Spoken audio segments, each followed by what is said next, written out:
Let's see how to fix this missing DLL problem in just 3 steps.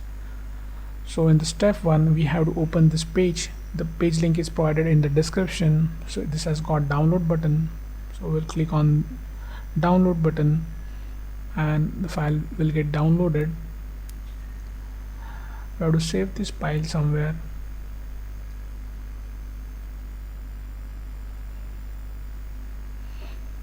Now we'll open the file.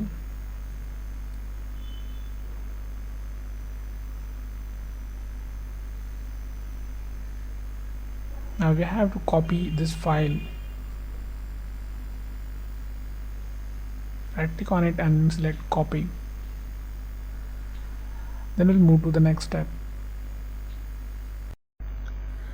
Now open C drive, then open a Windows folder. Now scroll down in the directory.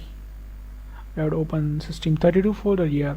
Now right click in the blank space and select paste. Click continue to paste it. If you face access denied issue, then you can follow the screen to fix that. In the step 2, we'll register the DLL file we just copied. Now open task manager with an administrator access. Click file, select run new task, then click on browse button.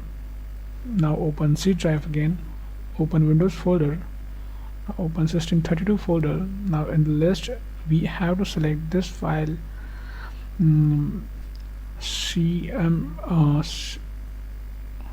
cmd.exe. click OK, select this checkbox and click OK. Now this will open in administrator mode. Just maximize the screen. We have to execute 3 commands here. So first is going to be check disk. Now execute this and type Y.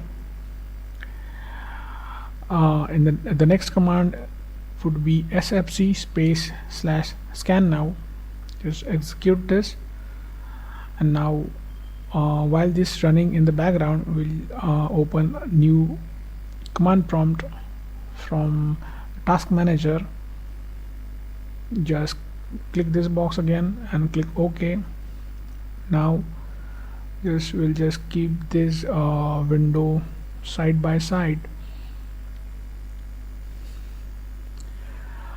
So in this command prompt, just type this command carefully. Now just replace your my missing DLL file with the DLL file which we have just copied. Execute it. Now wait this verification completes. Now after everything is done, click start menu and restart it. So before you restart, just hit like the video.